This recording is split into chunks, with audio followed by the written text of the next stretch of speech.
Assalamualaikum warahmatullahi wabarakatuh. Halo anak-anak ibu, apa kabar? Semoga semuanya dalam keadaan sehat ya. Bertemu kembali dengan channel Ibu Amelia Madonna. Kali ini kita akan belajar tentang tema 3, tokoh dan penemuan. Subtema 3, ayo menjadi penemu. Pembelajaran 4, tonton sampai habis ya, jangan di skip. Materi ini berdasarkan buku guru dan buku siswa tematik kurikulum 2013 dan Bu Pena 6A penerbit Erlangga. Pada pembelajaran sebelumnya, kamu telah belajar tentang penemuan lampu lalu lintas, apa manfaat dari penemuannya, dan apa yang harus kita lakukan untuk mematuhi rambu-rambu tersebut. Yang pertama, muatan bahasa Indonesia KD 3.2 dan 4.2. Menjelaskan penggunaan kata-kata baku pada kalimat efektif. Kata-kata baku adalah kata-kata yang telah ditetapkan berdasarkan aturan tata bahasa.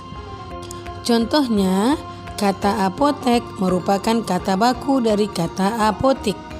Izin merupakan kosakata baku dari kata izin. Dan khasiat merupakan kata baku dari kata khasiat. Kata-kata baku juga digunakan dalam kalimat efektif. Kalimat efektif akan mempermudah penyampaian informasi dalam isi teks kepada pembaca. Kalimat efektif harus memenuhi syarat-syarat, yaitu kalimat harus lengkap, logis, singkat, dan jelas.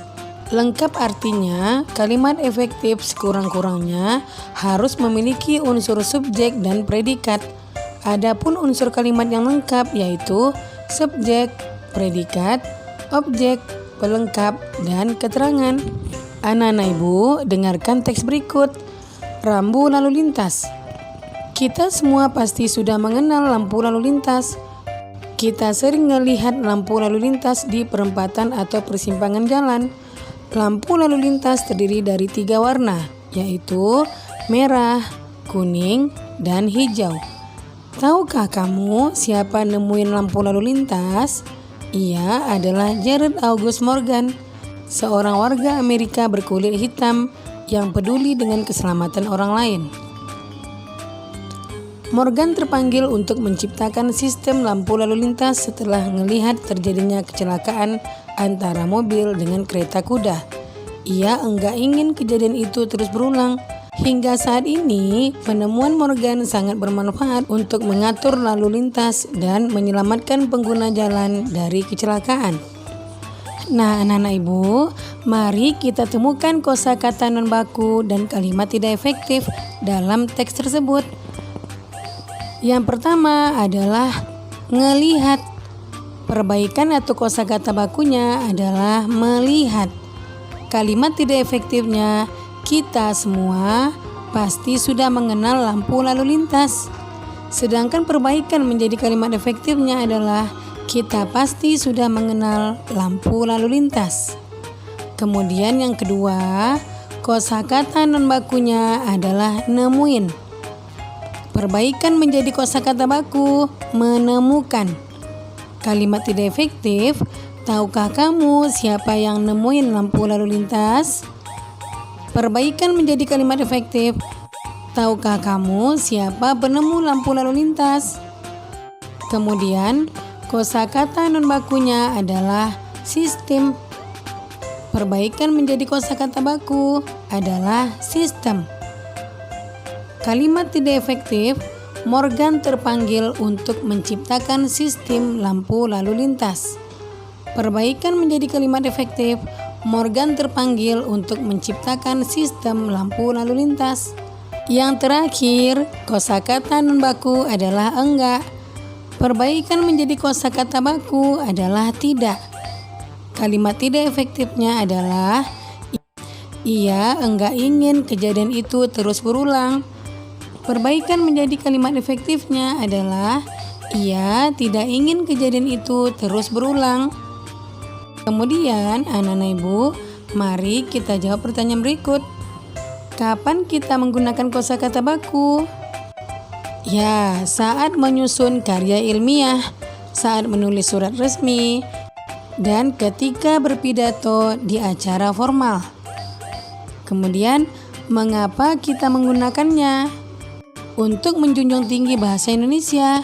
Selain itu, karena kata baku tidak terpengaruh bahasa lain atau bahasa pergaulan suatu daerah sehingga mudah dimengerti semua orang. Yang kedua, muatan PPKN KD 3.2 dan 4.2. Sebelum kita lanjutkan, jangan lupa kamu tekan tombol like, comment, and subscribe ya. Dan apabila video ini bermanfaat, jangan lupa share ke media-media sosial yang kamu punya. Terima kasih. Melaksanakan hak dengan bertanggung jawab.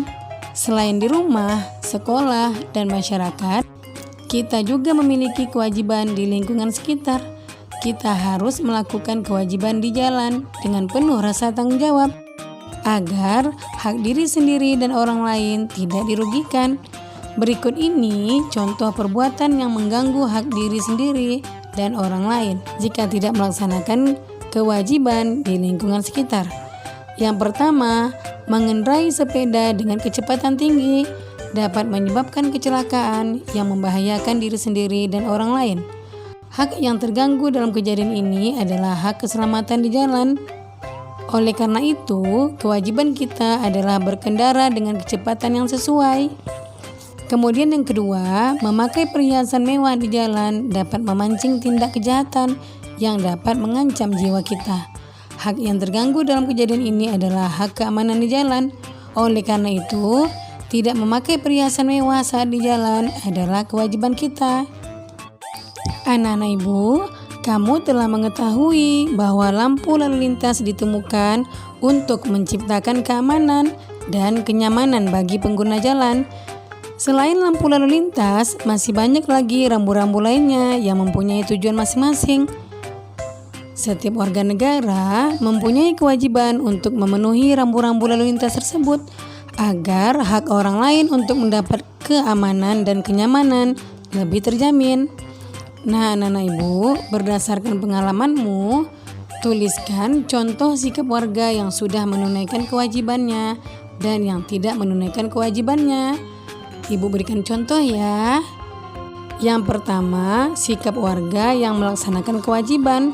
Contohnya, memiliki surat-surat yang lengkap seperti SIM dan STNK. Kemudian, memakai helm atau sabuk pengaman saat berkendara. Yang ketiga, mengikuti rambu lalu lintas. Yang keempat, berkendara pada jalur jalan yang telah ditentukan. Berkendara dengan kecepatan standar. Kemudian bagaimana contoh warga yang tidak melaksanakan kewajiban? Nah, yang pertama, tidak mau berhenti ketika lampu sedang merah. Yang kedua, berkendara dengan kecepatan sangat tinggi. Yang ketiga, berkendara melawan arah. Yang keempat, berkendara tanpa menggunakan helm atau sabuk pengaman. Dan yang terakhir, belum memiliki surat-surat yang lengkap. Kemudian, apa akibat warga yang tidak melaksanakan kewajiban? Yang pertama, dapat ditilang polisi. Yang kedua, mengakibatkan kecelakaan. Yang ketiga, mengalami kerugian akibat kendaraannya yang rusak.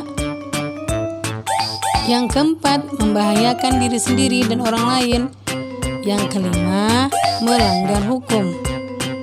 Ketika seseorang tidak melaksanakan kewajibannya di jalan raya, apakah hal tersebut dapat mengganggu hak orang lain? Ya, karena jalan umum digunakan banyak orang, setiap orang berhak mendapat keselamatan di jalan raya. Hal ini dapat terwujud jika setiap orang melaksanakan kewajibannya.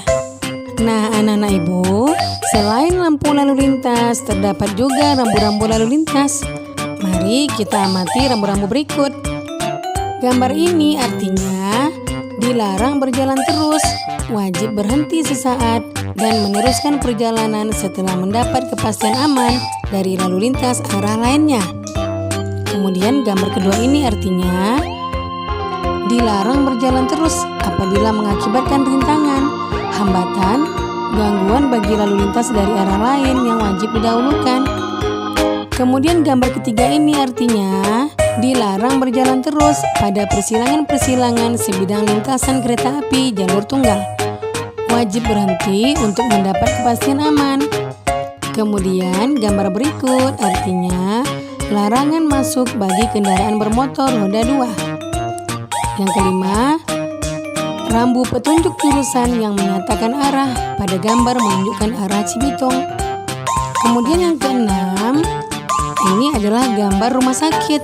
Artinya beberapa meter ke depan terdapat rumah sakit. Kemudian gambar ketujuh, ini artinya rambu petunjuk jurusan daerah wisata Dieng dengan jarak 10 km. Kemudian pertanyaan kedua, apa manfaat rambu-rambu tersebut bagi pengguna jalan? Ya, tentu saja sebagai peringatan dan mencegah kecelakaan maupun sebagai petunjuk arah bagi pengguna jalan. Pertanyaan ketiga, jika rambu-rambu tersebut tidak ada, apa pengaruhnya terhadap pengguna jalan? Ya, tentu saja mereka tidak tahu bahaya yang mungkin ada sehingga dapat menimbulkan kecelakaan. Selain itu, pengguna jalan dapat kebingungan arah tujuan yang dituju. Pertanyaan terakhir, apakah kamu pernah melihat rambu-rambu lain di jalan? Jelaskan tentang rambu-rambu tersebut. Ya, jawabannya pernah. Seperti larangan masuk untuk semua jenis kendaraan, rambu dilarang berhenti, dilarang parkir, dan rambu-rambu persimpangan jalan. Sekarang bagaimana dengan kamu? Apakah kamu sudah melaksanakan hak dan kewajibanmu dengan tanggung jawab saat di jalan raya? Nah, demikian video pembelajaran Ibu kali ini. Semoga bermanfaat ya. Jangan lupa kamu jaga kesehatan, ikuti protokol kesehatan, tetap di rumah, dan semoga wabah COVID-19 cepat berakhir dan anak-anak Ibu bisa datang ke sekolah lagi, bertemu teman-teman dan guru yang dicintai. Sekian, Assalamualaikum warahmatullahi wabarakatuh.